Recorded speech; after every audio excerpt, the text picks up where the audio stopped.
आणि आता आपण बातमी पाहतो ते नाशिकमधून साम टीव्हीच्या इम्पॅक्टची। त्र्यंबकेश्वर रस्त्यावरील चिखल अखेर साफ करण्यात आलेला आहे।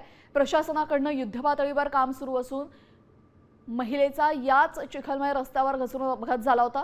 त्र्यंबकेश्वर मधल्या या रस्त्याचं दृश्य काही वेळापूर्वी आपण पाहिलं होतं। यामध्ये एक दुचाकी चालवणाऱ्या महिलेचा अपघात झाला होता। याच चिखलाचा आता या चिखलमय रस्त्यावरनं प्रवास करत असताना हा अपघात झाला। आता नाशिकमध्ये साम टीव्हीच्या बातमीचा इम्पॅक्ट बघायला मिळालेला आहे।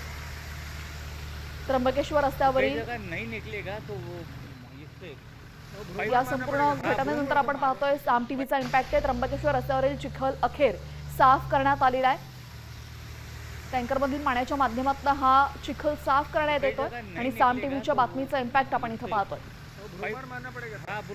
प्रशासनाकडून युद्धपातळीवर आता काम सुरू करण्यात आलं असून याच रस्त्यावर दुचाकीवरनं जाणाऱ्या एका महिलेचा अपघात झाला होता। मोठ्या प्रमाणात याच रस्त्यावर चिखल साठलेला होता आणि या चिखल्यामध्ये दुचाकी स्लिप झाली आणि या महिलेचा अपघात झाला। ही बातमी आम्ही दाखवली आणि त्यानंतर आता साम टीव्हीच्या बातमीचा इम्पॅक्ट बघायला मिळतो। त्र्यंबकेश्वर रस्त्यावरील चिखल अखेर साफ करण्यात आलेला आहे। प्रशासनाकडून यासाठी युद्धपातळीवर काम सुरू आहे।